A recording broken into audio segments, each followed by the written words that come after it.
Hello viewers, আসসালামু আলাইকুম। আজ আমি আপনাদের দেখাবো কলমি শাক ভাজি ও লোট্টা শুটকি ভর্তা। আর অবশ্যই সেগুলো সাদা ভাতের সাথেই খাওয়া হবে। আসলে কুরবানি ঈদ মানে মাংস, কাবাব, কলিজা, পোলাও, বিরিয়ানি এগুলোই। কিন্তু আমরা ভেতো বাঙালি, ভাত ছাড়া কয়দিন কয় বেলা চলে এই পোলাও কোরমা দিয়ে বলুন? যাই হোক, আজ আমি ঈদের ৫ম দিনে বসা ভাতের সাথে এগুলো রান্না করছি। কলমি শাক ভাজির জন্য আমি সকাল সকাল অর্থাৎ সকাল ৮টার দিকেই বারান্দা থেকেই শাকওয়ালার কাছ থেকে একেবারে টাটকা শাক কিনে নিয়েছি। শাক ভাজির জন্য আমি নিয়েছি কাঁচামরিচ, লবণ, পেঁয়াজ কুচি, রসুন কুচি এবং তেল। আর শাক নিয়েছি ২ আঁটি। এবার আঁটির দড়ি কেটে শাক ভালোভাবে বেছে নিলাম। আসলে কলমি শাকে তেমন ময়লা আর আগাছা থাকেই না।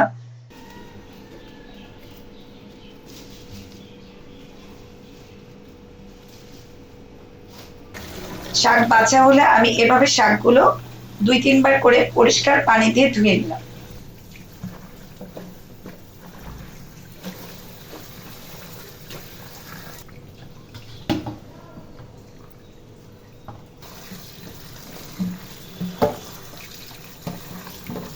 এরপর এভাবে কুচি কুচি করে কেটে নিচ্ছি।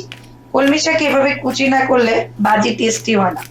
অনেকে কলমি শাক বড় বড় করে কাটেন, তাতে শাকের যে মজা তা পাওয়া যায় না।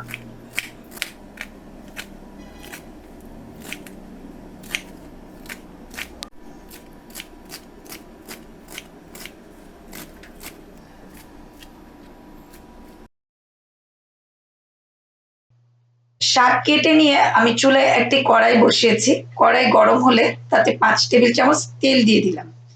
তেল গরম হলে তেলের মধ্যে প্রথমে ৪ কোয়া বড় রসুন কুচি, ২ টেবিল চামচ পেঁয়াজ কুচি দিয়ে একটু নাড়াচাড়া করব। এর মধ্যে রসুন ও পেঁয়াজের একটি সুন্দর ফ্লেভার ছড়াবে।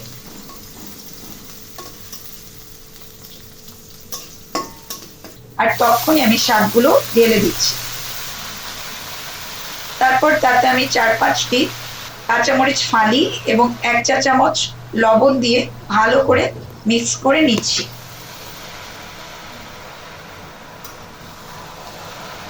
শাকে বেশি লবণ দিতে হয় না, কারণ শাক কিছু পরে অনেক অল্প হয়ে যায় বা মিইয়ে যায়।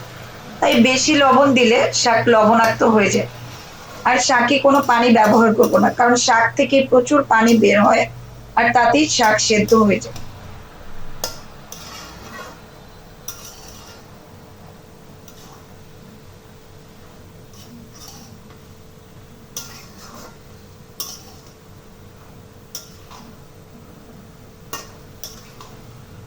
এবার আমি শাকে ঢাকনা দিয়ে দিচ্ছি আর চুলার আঁচটা মাঝারির চেয়েও কম করে দিচ্ছি।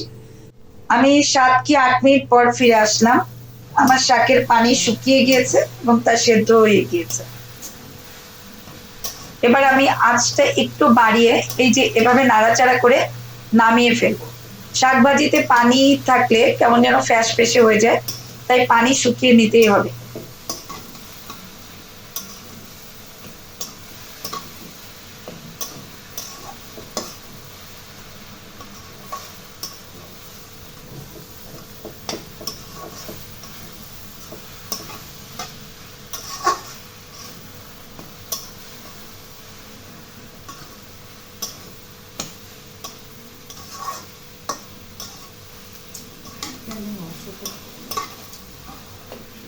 এবার আমি নামিয়ে নিচ্ছি।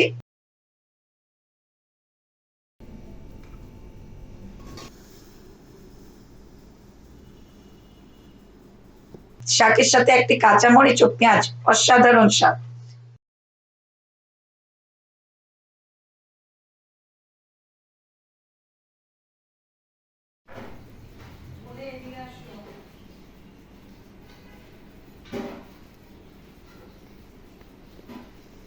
ওদিকে আমার ভাত রান্না করতে হবে, তাই এরকম একটি পট দিয়ে ১/২ কেজি সিদ্ধ নাজির চাল নিয়ে নিলাম। আমরা ছোটবেলা থেকেই বসা ভাত খাই, যেখানে মাড় ফেলা হয় না, অথচ ঝরঝরে হয়। তাছাড়া চালে যে ভিটামিন থাকে সেটাও বজায় থাকে।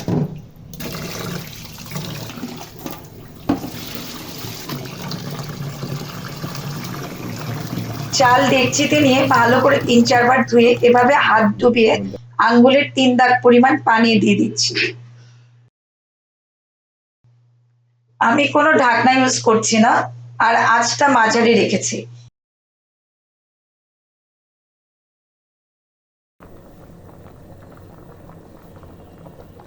ঠিক 17 মিনিট পরে ফিরে আসলাম। আমার ভাতটা প্রায় হয়ে গিয়েছে, নিচে পুটপুট শব্দ হচ্ছে।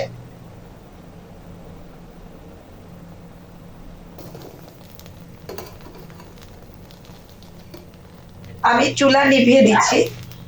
এবার ভাতটা চামচ দিয়ে একটু উপর নিচ করে দিয়ে ঢাকনা দিয়ে দিচ্ছি, তাতে ভাত আরো বেড়ে যায় এবং কিছুক্ষণ রেস্টে থাকার কারণে ভাতগুলো হালকা হয়ে যায়।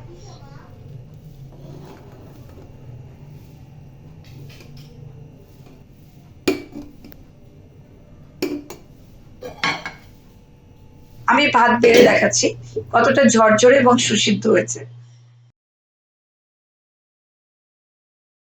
শাকভাজি ও ভাতটা তো হলো, এবার শুটকিটা রেডি করি। এটা আসলে আমি ভাত বসিয়েই রেডি করা শুরু করেছি। এর জন্য আমি নিয়েছি শুটকি, আর শুটকিতে ব্যবহারের জন্য গোটা কাঁচামরিচ, পেঁয়াজ কুচি, লবণ, গোটা রসুন, তেল এবং হলুদ। আজকে আসলে লোটটা শুটকি ভর্তা করব, সেজন্য আমি 50 গ্রাম লোটটা শুটকি নিয়েছি। তারপর সেগুলোকে এভাবে আমি কেটে নিচ্ছি।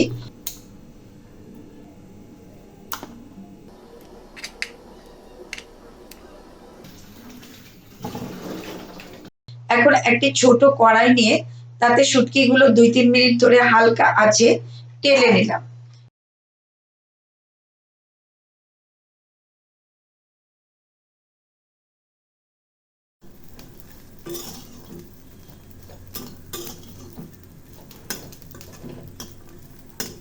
এবার এই গরম কড়াই সহ শুটকিতে পানি দিয়ে দিচ্ছি।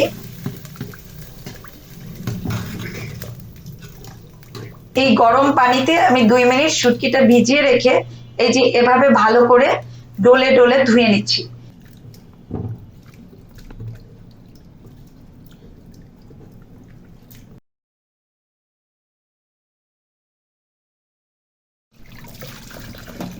শুটকিতে প্রচুর ময়লা থাকে, ভালো করে ধুয়ে এই যে এভাবে সাদা পানি হলে আমি শুটকিগুলো কড়াইয়ে রাখলাম।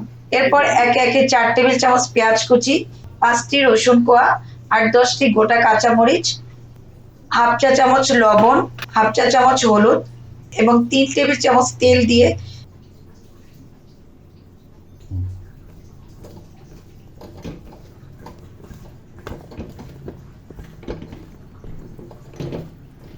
মাখিয়ে 1 কাপের মতো পানি দিয়ে ঢেকে দিলাম 7-8 মিনিটের জন্য। আঁচটা মাঝারি রেখেছি। একটু বলে রাখি, শুটকিতে লবণ থাকে, বিশেষ করে সামুদ্রিক শুটকিতে লবণ দিয়ে শুকায়, তাই লবণ কম ব্যবহার করতে হয় শুটকি রান্নার সময়। আর শুটকি ভর্তাতে ঝাল হলে খেতে বেশি মজা লাগে, সেজন্য আমি লবণ কম এবং মরিচটা বেশি দিয়েছি। যাই হোক, 7-8 মিনিট পর ফিরে আসলাম। আমার শুটকির পানি শুকিয়ে গিয়েছে।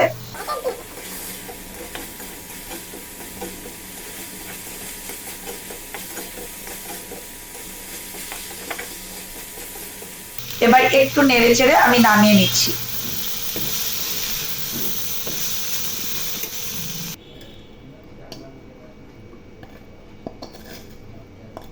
একটু ঠান্ডা হলে আমি ব্লেন্ডারে জাস্ট আধা মিনিট ব্লেন্ড করে নিলাম।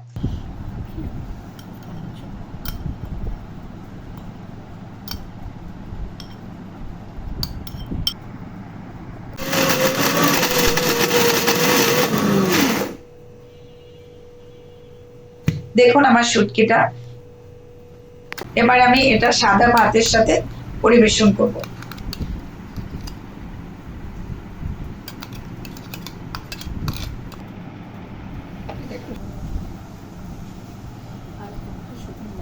শাক এবং লোটটা শুটকি ভর্তা মনে করতেই জিভে জল এসে যাচ্ছে। আশা করি আপনাদের রেসিপিগুলো সহজ এবং ভালো লেগেছে। ভালো লাগলে প্লিজ আমার চ্যানেলকে সাবস্ক্রাইব করুন ও পাশে থাকা বেল আইকনটি চাপুন। সবাই ভালো থাকবেন। আল্লাহ হাফেজ।